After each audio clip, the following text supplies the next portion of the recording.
Hi friends, welcome to my channel Jaya's kitchen. ఈరోజు నేను కీర్ రైస్తో పాయసం ఎలా చేయాలో చెప్పబోతున్నాను.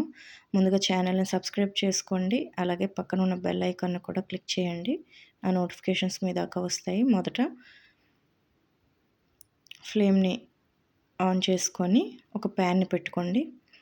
ప్యాన్లో 1 కప్ కీర్ రైస్ని వేసుకోండి. కీర్ రైస్ ఇలా ఉంటుందండి. ఈ కీర్ రైస్ ప్రతి సూపర్ మార్కెట్లో కూడా మనకి అవైలబుల్గా ఉంటుంది. ఈ కీర్ రైస్ని మీడియం ఫ్లేమ్ పెట్టుకొని లైట్గా వేయించుకోవాలండి. బాగా ఎక్కువగా అవసరం లేదు.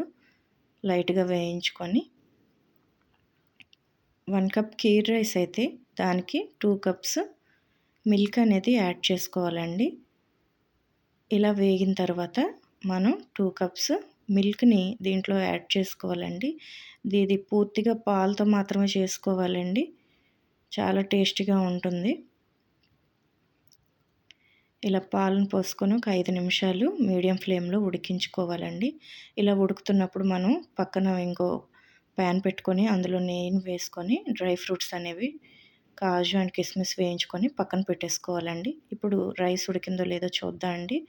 రైస్ని చూద్దాం. రైస్ దగ్గర పడిందండి. ఈ స్టేజ్లో ఉన్నప్పుడు మనం షుగర్ని యాడ్ చేసుకోవాలండి. 1 కప్పు కీర్ రైస్ అయితే దానికి 1/2 కప్ షుగర్ అయితే సరిపోతుందండి. వేసుకొని బాగా కలుపుకోవాలి. బాగా కలుపుకొని ఫ్లేమ్ని హై ఫ్లేమ్లో పెట్టుకోవాలండి. ఇప్పుడు హై ఫ్లేమ్లో పెట్టుకొని కలుపుతూ ఉండాలి.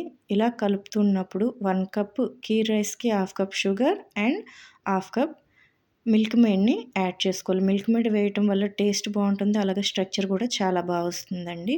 స్వీట్స్లో మిల్క్ మేడ్ అనేది చాలా బాగుంటుంది వేసుకుంటే. ఇలా వేసిన తర్వాత బాగా కలుపుకొని హై ఫ్లేమ్లోనే ఉంచుకొని పాయసాన్ని బాగా కలుపుకోవాలండి. ఇలా కలుపుతున్నప్పుడు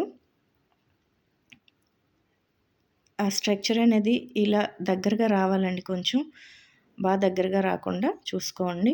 ఇప్పుడు ఈ స్టేజ్లో మనం వేయించి పెట్టుకున్న డ్రై ఫ్రూట్స్ని యాడ్ చేసుకోవాలండి. ఇలా డ్రై ఫ్రూట్స్ని యాడ్ చేసుకొని కాసేపు కలుపుతూ ఉడికించుకోవాలి. చాలా బాగుంటుందండి ఈ పాయసం. ఒకసారి ట్రై చేసి చూడండి. ఇలా వచ్చినప్పుడు మనం రెడీ అయినట్టే అండి మనకి. ఇప్పుడు ఇది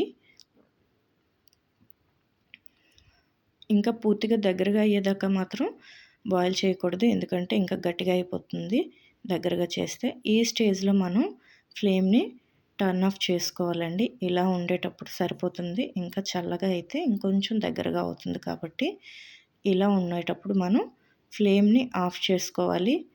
ఇప్పుడు మనకి పాయసం రెడీ అయిందండి. ఇంతేనండి. పాయసం చాలా టేస్టీగా ఉంటుంది. మీరు కూడా ఒకసారి ట్రై చేసి చూడండి. నా ఛానల్ని సబ్స్క్రైబ్ చేసుకోండి, లైక్ చేయండి, షేర్ చేయండి. Thanks for watching.